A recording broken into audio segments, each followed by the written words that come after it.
bonsoir. Je suis très heureuse de vous retrouver dans cette nouvelle vidéo qui sera une vidéo où je vais vous parler de ma routine make-up, des produits de maquillage que je m'applique tous les jours.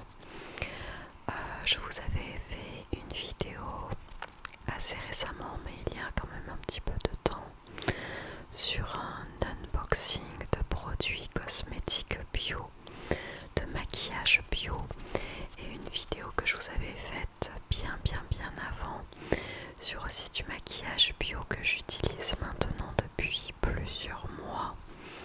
Donc je vais vous parler des produits que j'apprécie, de ceux que j'ai rachetés, de ceux que je ne rachèterai pas, et puis voilà, puis vous parler étape par étape des choses que je fais pour me maquiller le matin. Alors je sais que ce sujet n'intéressera pas tout le monde évidemment, mais c'est une vidéo qui m'avait été demandée, donc c'est parti. Donc premièrement, avant de me maquiller, je m'hydrate la peau.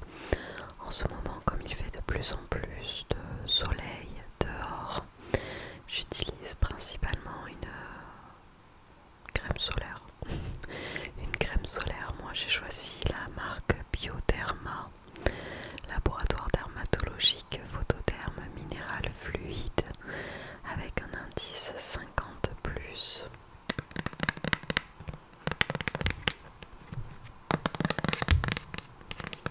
Cette crème solaire est très bien, elle a une bonne composition. Elle est très liquide par contre.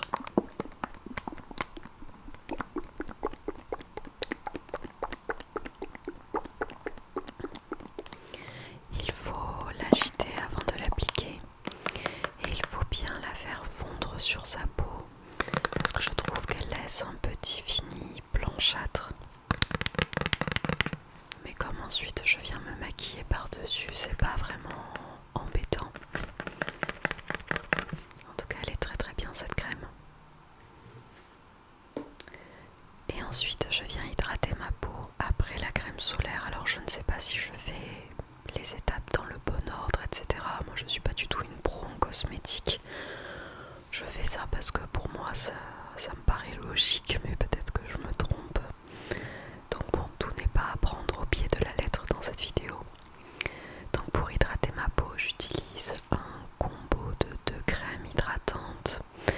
D'abord celle des Champs de Provence que je trouve chez Action, qui est plutôt bien notée sur Yuka, la Botanical Care, avec 95% d'ingrédients d'origine naturelle, qui est une crème nourrissante, comme ça.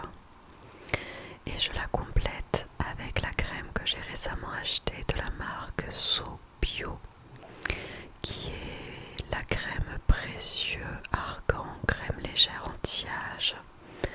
Parce que oui, il faut commencer à faire attention aux petites rides et aux petites ridules. Donc je la mélange avec une crème hydratante qui est plus classique. Mais le combo des deux fonctionne plutôt bien et cette crème là sent super bon. J'aime beaucoup l'odeur.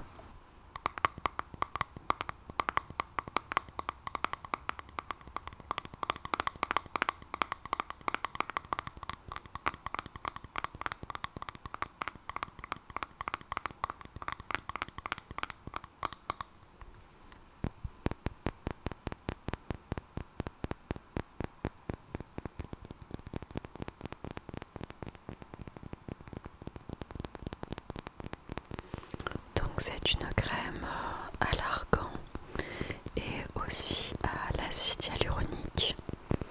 Et lorsque je l'applique à la fois sur mon visage, mais j'en mets aussi dans mon cou, tout comme la crème solaire finalement. Je ne m'arrête pas au visage, je vais jusqu'à un petit peu plus bas dans le décolleté pour y mettre la crème et être vraiment protégée sur l'ensemble de la partie visible. On va dire ça comme ça. Alors je vous ai pas montré, mais à côté de moi j'ai pris ma petite trousse à maquillage.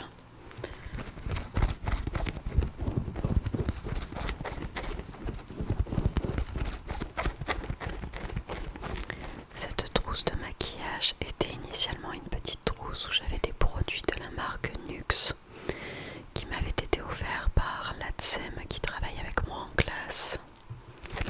Je l'adore avec ses petits cœurs.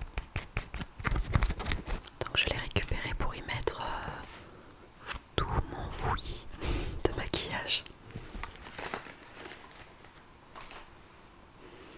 Donc ensuite je n'oublie pas aussi d'hydrater mes lèvres. J'utilise moi le soin protecteur de la marque Cavaillès depuis 1924 pardon. Les lèvres pomme gourmand nourrissant, soin protecteur sur gras. Lui je l'ai trouvé chez Monoprix mais je pense qu'on peut le trouver un petit peu partout. C'est un baume, d'ailleurs j'ai des poils de mon chat accrochés à ce baume à lèvres. C'est vraiment une catastrophe, j'ai des poils de chat partout. Mais c'est un baume un petit peu comme un baume aux karités qui hydrate très bien les lèvres. Celui-là je l'aime beaucoup. Avec surgras végétal pro-régénérant.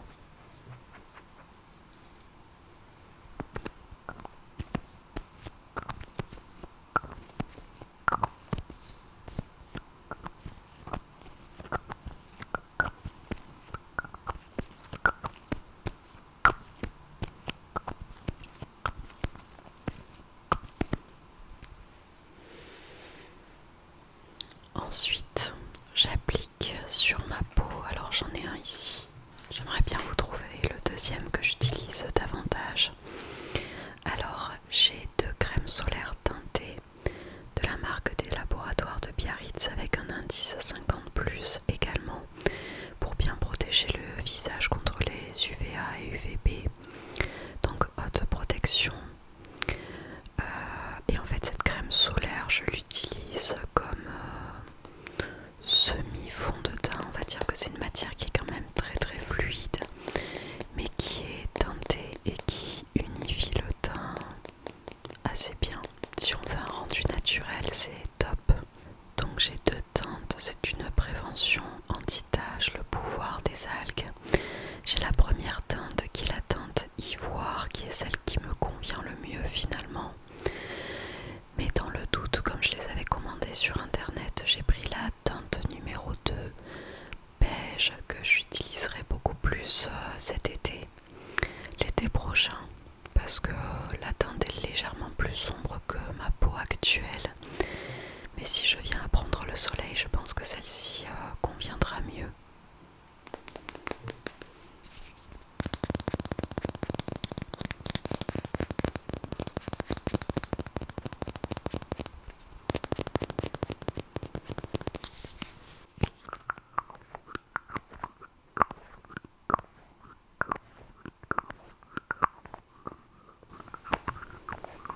Donc c'est à l'extrait d'algues rouges et aux filtres minéraux d'origine naturelle qui résistent à l'eau d'ailleurs, c'est bien ça. Appliquez généreusement avec avant exposition. Je pense que ça c'est si vous voulez en faire une crème solaire de tous les jours durant l'été ou durant l'année. Moi c'est pas vraiment mon cas, je le mets juste pour avoir un fini un petit peu plus unifié sur le teint tout en gardant une protection de la peau. Donc bien sûr ça ce sont des produits bio qui sont très bons pour le visage. Autant que ma crème sous bio, autant que mon petit baume à lèvres Cavaillès. Tout ça c'est des choses qui sont quand même très bonnes en composition. C'est ce que je recherchais en modifiant ma routine make-up et ma routine de cosmétiques au quotidien. Donc pour terminer mon teint, parfois, pas tout le temps, ça dépend si je veux avoir un fini plutôt léger sur le visage ou si je veux un maquillage un petit peu plus prononcé. Comme aujourd'hui par exemple j'en ai mis. J'utilise également comme dernier produit crémeux ce fond de teint qui est une bébé crème de la marque Sobio Léa Nature. Toujours dans le bio. C'est la bébé Perfect Soin 5 en 1 FPS 10. Cosmétique bio. Qu'est-ce que c'est? 99% d'origine naturelle à l'hibiscus bio protecteur, pigments minéraux naturels.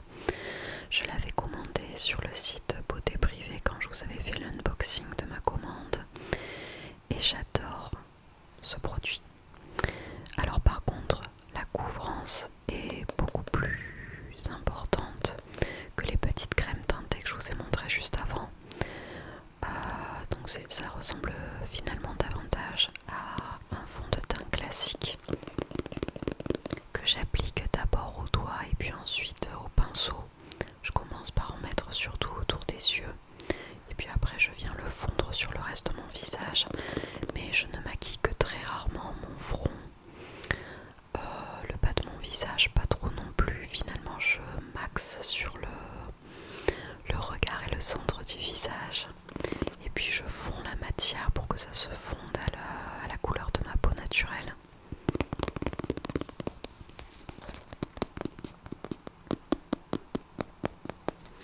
Donc ça hydrate, ça unifie, ça lisse, révèle l'éclat et protège la peau.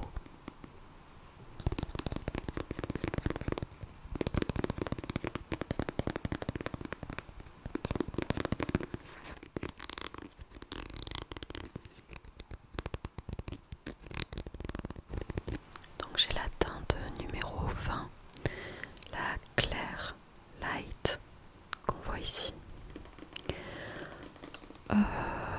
Généralement en fait je l'applique avec un pinceau, un applicateur pinceau de fond de teint exprès pour le fond de teint, et ensuite j'unifie le tout avec mes petits beauty blender. Je sais pas si j'en ai là d'ailleurs dans ma petite trousse, je dois en avoir un ou deux. J'ai des petits beauty blenders avec des formes différentes.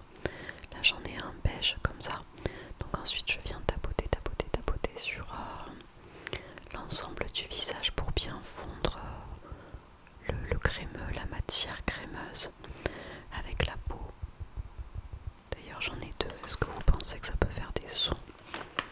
Deuxième beauty blender, mais dessus j'ai mis du mascara ou je sais pas quoi et j'arrive plus à le faire partir. Cette trace noire.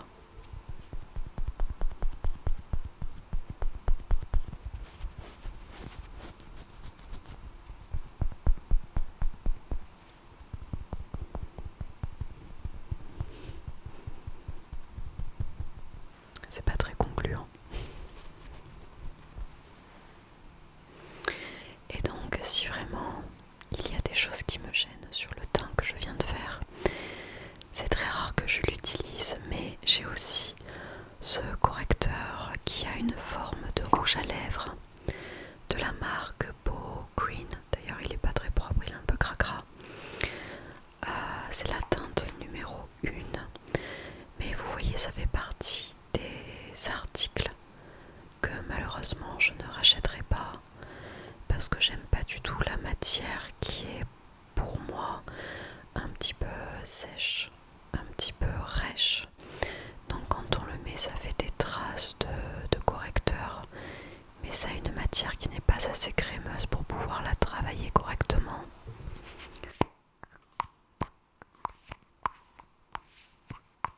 Donc je l'utilise vraiment qu'en cas d'urgence, et je pense même que pour que ce soit discret, il faut l'appliquer bien avant les crèmes teintées ou le fond de teint. La mettre en dessous, par exemple si on a des petits boutons, des trucs comme ça, on s'en met par dessus, on tapote un peu et après on met son fond de teint par dessus, ce qui permet de cacher bêtement les imperfections.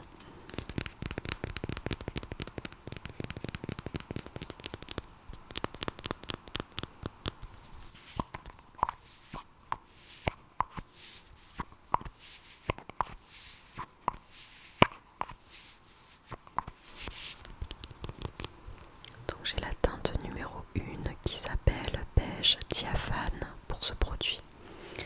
C'est plus la texture qui me gêne, la couleur est très bien mais la texture me gêne un petit peu. Alors ensuite, j'avais acheté chez Avril des sortes de recharge de différentes poudres. Donc là on a par exemple de la poudre de teint que j'ai pris dans la teinte perle. Alors la couleur est plutôt pas mal, quoique un peu sombre pour mon visage. À l'intérieur vous avez une recharge, normalement il faut acheter les palettes qui conviennent.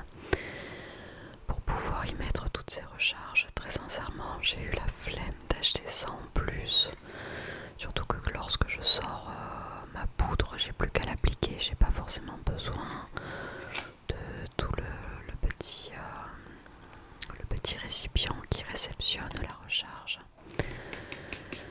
Donc voilà. Donc c'est une poudre compacte, celle-ci je la mets si je veux finir par matifier mon teint après tout ce qu'on a mis de crémeux. Je le trouve un petit peu sombre, donc celui-là je vais essayer de le terminer tout de même. Peut-être que je le terminerai davantage cet été, mais je ne pense pas le racheter. Tandis que pour les poudres, j'ai un autre produit que j'ai acheté plusieurs fois et que je compte racheter dès qu'il m'en manque. Donc par exemple ça c'est l'ancien que j'avais qui est déjà bien consommé. C'est tout simplement la Beau Green Makeup poudre compacte minérale. Donc de la marque Beau, la poudre compacte minérale dans la teinte numéro 2 beige clair. Alors par contre cette poudre, j'ai trouvé ça vraiment révolutionnaire pour mon maquillage. J'en ai racheté une, j'avais du mal à l'attraper. Une, tac, je sais pas ce que j'ai trafiqué ici, mais ça m'a fait... j'ai dû mettre un peu d'humidité qui a un peu cristallisé la poudre. Mais enfin, c'est pas grave, cette poudre, elle est vraiment tip top parce qu'elle vous unifie le teint sans laisser un espèce de produit poudreux où on voit de loin que vous avez travaillé votre maquillage de manière un peu too much. Je trouve que le rendu est super. Et puis elle est légère.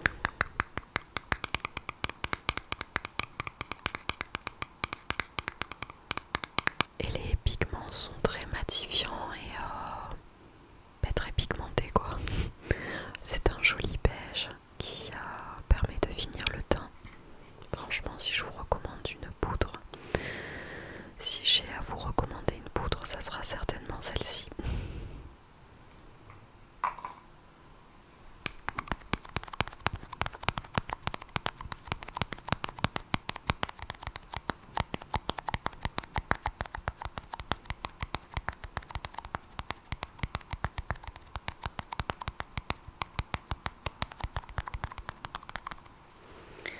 Alors une fois que j'ai fait tout ça, j'utilise un blush et un bronzer. Tous les deux viennent aussi de la marque Avril, de la boutique Avril. Pour le bronzer, j'ai acheté une recharge qui est la teinte ambre irisée. Ambré irisé qui est vraiment super sympa. Une poudre bonne mine. Et pour le blush, j'ai pris celui-ci qui est aussi une recharge, donc la poupette irisée. On va commencer par le bronzer. Donc c'est le même principe que l'autre poudre. C'est une recharge d'une teinte brune ocre avec quelques paillettes à l'intérieur. J'aime beaucoup cette teinte. Attention, les poudres comme ça de chez Avril sont très pigmentées, donc il faut ensuite bien les travailler au pinceau ou en mettre vraiment petit à petit pour pas se retrouver avec un visage de clown. Voilà.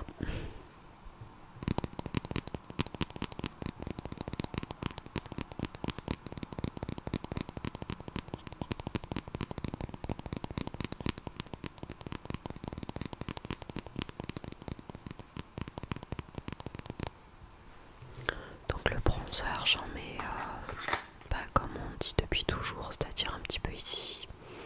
J'en mets bien sûr ici pour creuser un petit peu, et puis en dessous sur le bas de mon visage, la mâchoire, et je vais fondre la matière dans le cou pour qu'il y ait toujours une continuité avec le cou. Et donc pour le blush, je suis désolée pour les bruits d'ambulance, je sais pas ce qui se passe. Pour le blush poupette irisée, c'est cette couleur là, cette teinte là qui est un rosé un peu poupée, je dirais, poupée de porcelaine presque. C'est un très joli rose, un peu vieux rose, qui marque lui aussi plutôt pas mal, bien pigmenté. Donc là j'en mets surtout sur mes pommettes, mais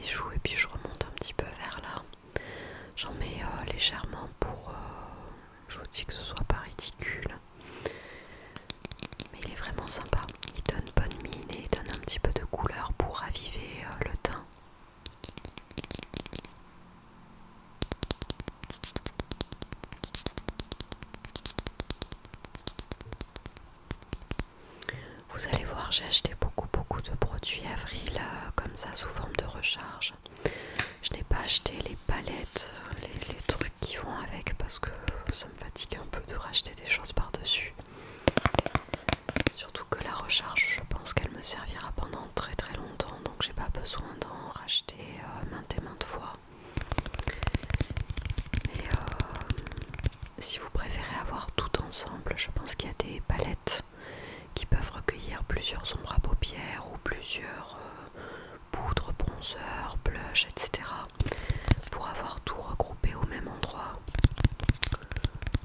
Donc à voir selon les goûts et les besoins de chacun. Moi j'ai pas trop jugé en avoir besoin. Alors on va passer, maintenant que j'ai terminé tout le teint, la prochaine chose que je fais c'est que j'essaye de remplumer, de rempoiler, je sais pas comment on dit, de remettre un petit peu plus de matière sur mes sourcils qui sont déjà définis naturellement comme ça. Depuis que je suis adolescente, je les épile juste un petit peu en dessous, un petit peu au milieu évidemment, mais après je laisse leur forme naturelle à mes sourcils, donc ils n'ont pas bougé depuis des années. J'ai jamais été tentée de les épiler plus que ça, mais par contre j'ai pas une comment on appelle ça, j'ai pas une épaisseur de poils assez conséquente pour vraiment faire un trait bien délimité. Donc c'est là que j'utilise encore un produit qui permet de faire des merveilles. Le tout petit crayon tout fin comme ça de la marque Yves Rocher que j'utilise depuis des années maintenant. C'est le stylo sourcil précision 12 heures de chez Yves Rocher, donc dans la teinte numéro 2, la teinte châtain, qui est vraiment la teinte qui se marie parfaitement avec mes sourcils. J'ai aussi un crayon, je sais pas si je vous l'ai pris ici, un crayon à sourcils bio que j'ai trouvé peut-être chez Avril ou pas d'ailleurs. Ah, je l'ai retrouvé. Il est beaucoup moins précis mais la couleur est très bien. C'est le crayon sourcil Eyebrow Pencil certifié bio, donc je pense qu'il vient de chez Avril. Après je l'ai trop béguisé, je l'ai trop taillé, donc je vois plus la marque. Mais ce doit être un crayon marron de la marque Avril. Et la teinte que j'avais prise c'était châtain clair.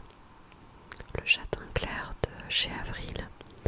Celui-ci est très bien, mais comme c'est un crayon qu'il faut toujours retailler, la précision n'est pas tip top, tandis que sur l'autre, vous n'avez qu'à dérouler la petite mine et vous voyez c'est beaucoup plus fin. C'est beaucoup plus facile à utiliser celui-ci qu'un crayon qui serait taillé un petit peu plus grossièrement. Je vais essayer de remettre mon micro et tout comme c'était parce que j'ai eu un petit problème technique. J'ai quelque chose qui s'est affiché sur l'écran de mon ordinateur pendant l'enregistrement et ça m'a fait tomber le micro le temps que j'essaye d'éteindre la fenêtre, etc. Enfin, je vous raconte pas la catastrophe en off que j'ai eue.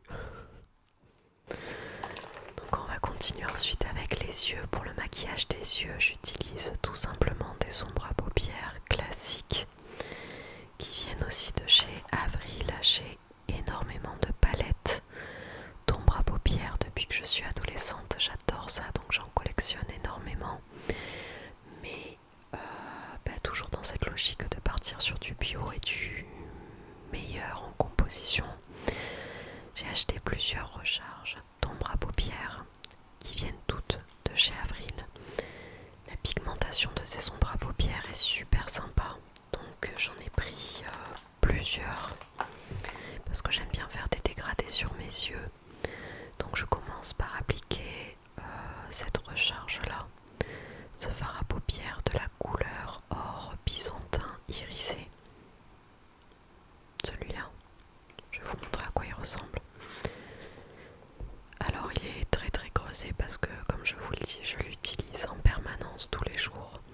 Mais vous verrez quand même la couleur avec ce qui reste. C'est un espèce d'or rose, de rose gold, mais pas très gold, c'est un petit peu argent aussi. C'est un petit peu comme de l'ocre, du rosé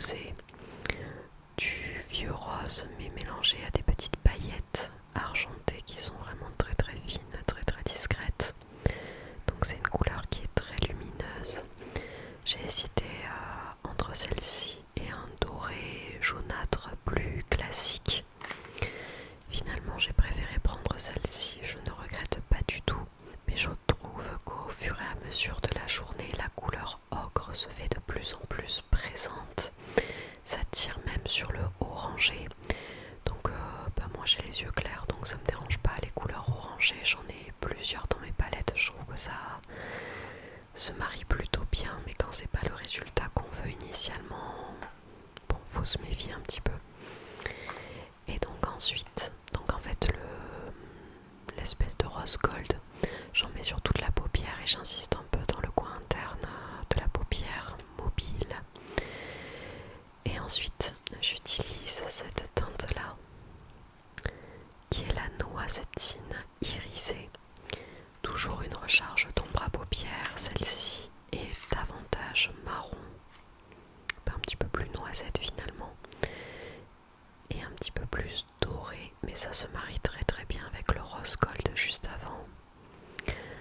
Et donc celui-ci, cette couleur-là, je la mets sur tout le reste de ma paupière, on va dire les 2/3 restants de ma paupière. Je mêle la couleur un petit peu au rose gold et ça rend plutôt bien. Parfois je la tire un petit peu vers le haut de ma paupière mobile pour pouvoir creuser un peu. Ça dépend selon les goûts de chacun. Et puis ensuite, c'est assez rare que je le mette parce que la pigmentation est pour le coup très très très importante. Sur cette ombre à paupières là, j'avais acheté la chocolat irisée. Cette couleur est très très sombre. Lorsque je l'avais vue en boutique, juste comme ça, je trouvais que ce chocolat marron était super et viendrait parfaitement terminer le maquillage en l'appliquant dans le coin externe de la paupière mobile. Finalement, la pigmentation de ce fard à paupières là est très très prononcée, ce qui fait qu'on a l'œil qui devient presque un œil au beurre noir si on en met trop. Ça fait un smoky très sombre. Donc de temps en temps j'en mets un petit peu dans le coin externe de ma paupière pour terminer le maquillage. Il m'arrive aussi parfois d'en mettre un tout petit peu en dessous des cils inférieurs. Mais je vous dis, c'est pour un look qui serait beaucoup plus smoky.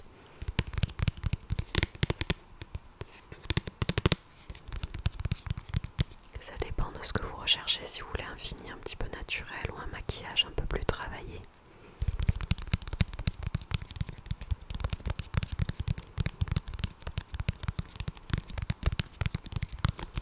Par exemple, pour sortir, pour me faire un maquillage un petit peu plus pour le soir, la nuit, sortir le soir, je trouve qu'il est très très joli, la couleur est très très belle. Par contre, pour aller à l'école, travailler tous les jours, c'est très rare que j'en mette, ou alors j'en mets vraiment une toute petite touche pour juste venir foncer, terminer le regard. Mais bon, de celui-ci je peux m'en passer, je l'ai que très peu utilisé finalement.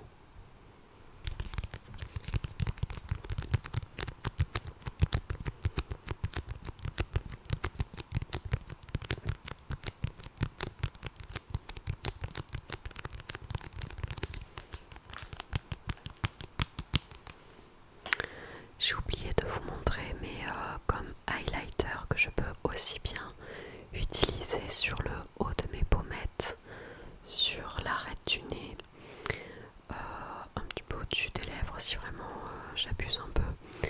Mais je peux en mettre par exemple sous mes sourcils et sur mes paupières. J'ai un highlighter en sorte de gel, en sorte de crème, toujours de la marque Boho. C'est la teinte d'ailleurs numéro 1, la Golden Glow. Hop, on enlève la petite protection. Et donc j'ai un highlighter comme ceci. Il faut appuyer en dessous pour le faire davantage sortir. Et cet highlighter est vraiment magnifique. Donc comme il est en teinte un peu crémeuse, sûr de la brillance, mais c'est une matière qui peut se travailler. Et comme justement je n'avais pas acheté d'ombre à paupières dorée, lorsque j'ai envie de me faire les yeux un peu plus dorés, j'en prends un petit peu sur mon index et je viens l'appliquer, le travailler sur la paupière directement. Mais vraiment il peut avoir n'importe quelle utilisation parce que je vous dis, vous pouvez en mettre sous les sourcils pour faire une touche de lumière, un petit peu ici, sur l'arête du nez, sur les paupières. Je crois même qu'il y en a qui en mettent sur juste le... Comment on appelle ça, la commissure des lèvres? Non, pas du tout. Comment on appelle ça? Au-dessus des lèvres, voilà. Juste pour donner un petit point de lumière ou même sur les lèvres carrément. Ça peut avoir plusieurs utilisations, plusieurs utilités.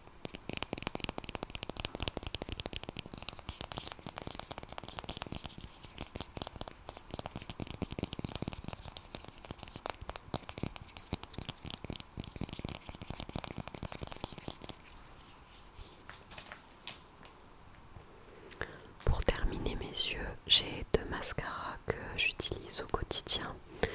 Donc j'ai le mascara Avril que j'ai tellement utilisé que regardez, ça a vraiment fait partir toute l'écriture là, tout le blanc autour, c'est vraiment gras.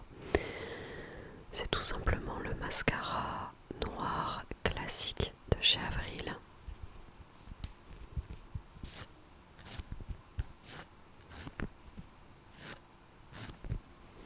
Je n'en ai pratiquement plus, il a presque complètement séché. C'était une petite brosse comme ceci. Et je pense pas qu'il y ait différentes teintes, ça c'est le noir le plus classique, pardon. Vous voyez, teinte noire. Ils ont peut-être plusieurs teintes de mascara d'ailleurs chez Avril, j'ai pas fait attention en y allant s'il y avait d'autres teintes. Après moi j'ai toujours mis du mascara noir, donc bon, je pense pas changer. Et donc j'avais racheté, vous l'aviez vu dans ma commande si vous avez regardé la dernière vidéo unboxing, j'avais acheté le mascara Green volume et longueur de la marque Boho, qui est celui-ci, comme ça, très floral.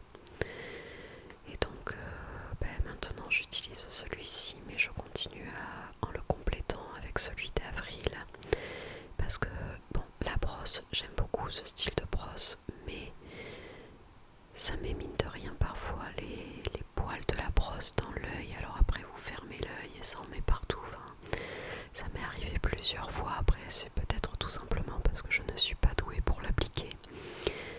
Sinon au-delà de ça, la texture est tellement fluide qu'en fait si vous voulez avoir un mascara qui soit assez visible lors de l'application, il vaut mieux justement en appliquer plusieurs couches. Parfois j'attends que ça sèche un petit peu, j'en remets un coup, j'attends de nouveau que ça sèche, puis j'en remets un coup, et ça plusieurs fois de suite pour avoir vraiment un fini noir de mascara, qu'on puisse au moins le voir. Mais c'est vrai que sur des cils qui seraient totalement nus, sans maquillage, si vous mettez une seule application de celui-ci, ça va faire un résultat qui est très discret, voire presque invisible. C'est la seule chose qui me gêne un petit peu avec ce produit, donc c'est pour ça que je le couple avec d'autres mascaras que j'ai, notamment celui d'Avril.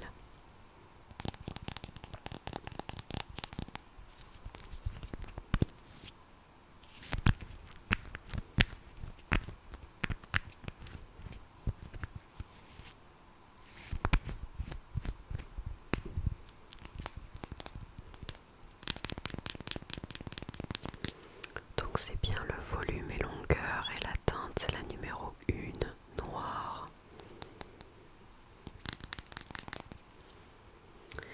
Pour terminer mon maquillage, je vais juste vous montrer comment je maquille mes lèvres. Donc un petit peu ce que j'ai fait aujourd'hui finalement. J'utilise plusieurs crayons à lèvres, mais vraiment celui que j'utilise tous les jours la plupart du temps, c'est... Ah, j'avais oublié de vous parler de ça. Juste avant de vous parler des lèvres, pour les yeux, c'est vrai que j'en ai pas du tout parlé, mais parfois il m'arrive de mettre du crayon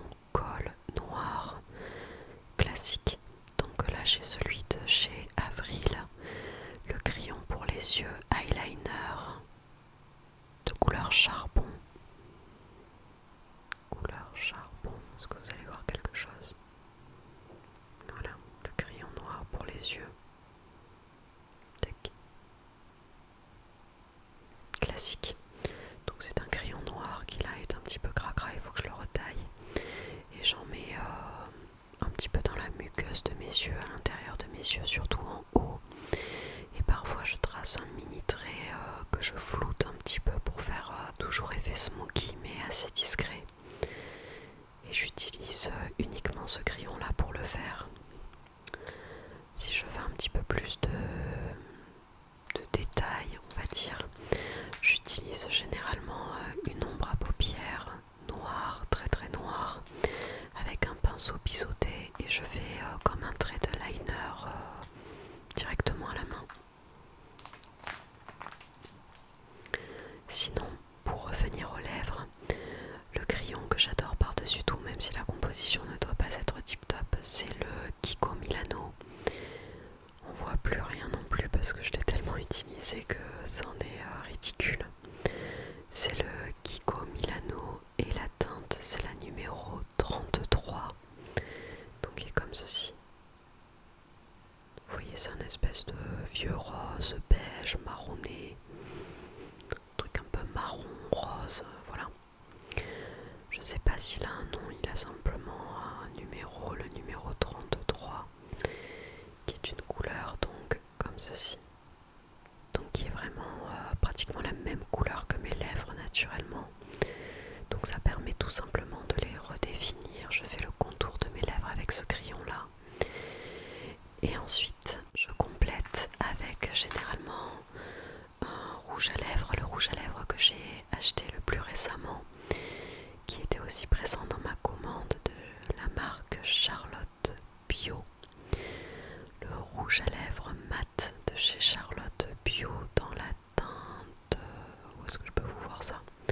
La teinte numéro 7, groseille. Je trouve que le combo des deux se marie parfaitement. Je complète tout simplement avec ce rouge à lèvres là, qui vient compléter, hop, est-ce que je vais réussir à vous le montrer? Hop, le crayon. Vraiment les couleurs sont pratiquement similaires et ça donne un effet marqué mais plutôt naturel quoi. J'ai pas non plus les lèvres trop sombres, j'ai pas les lèvres rouges. C'est la couleur que je préfère mettre au quotidien d'ailleurs. Donc j'utilise ça.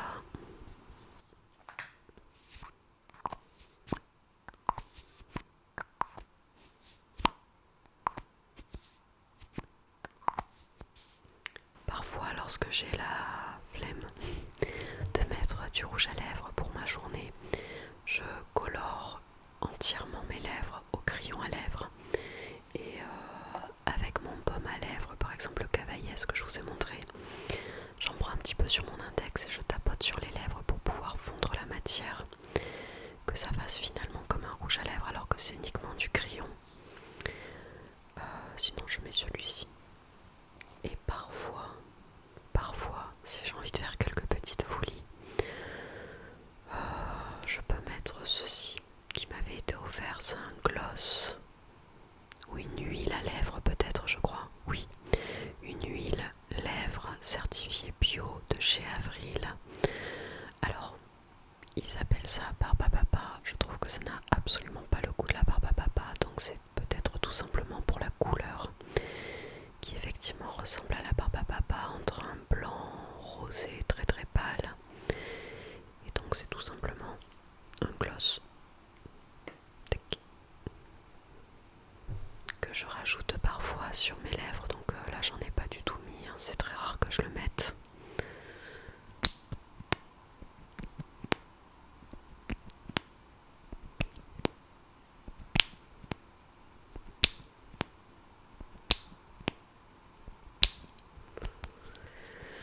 J'en mets pas trop parce que j'aime pas trop la texture qui colle, enfin qui pègue comme on dit chez nous. Ça pègue beaucoup sur les lèvres, donc c'est pas très agréable, et puis ça en laisse à chaque fois sur le verre quand on boit et tout. Enfin, je trouve que ça part vite, ça n'a pas une très très bonne tenue le gloss, donc c'est très rare que j'en mette. Et j'avais acheté sinon de la marque qui est une très bonne marque bio, la marque Comme Avant. J'avais acheté un rouge à lèvres avec une teinte plus sombre, je dirais, une teinte marron, qui donc c'est la couleur marron, qui est un rouge à lèvres à l'huile de ricin. Mais par contre je déteste la couleur sur mes lèvres quand on est en boutique,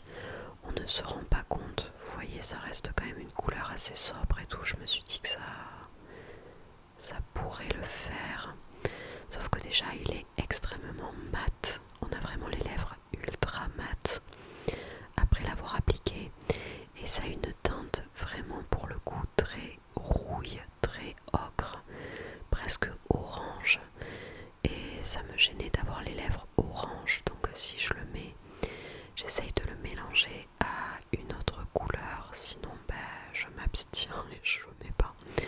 Très sincèrement, je l'ai pratiquement pas mis ce rouge à lèvres.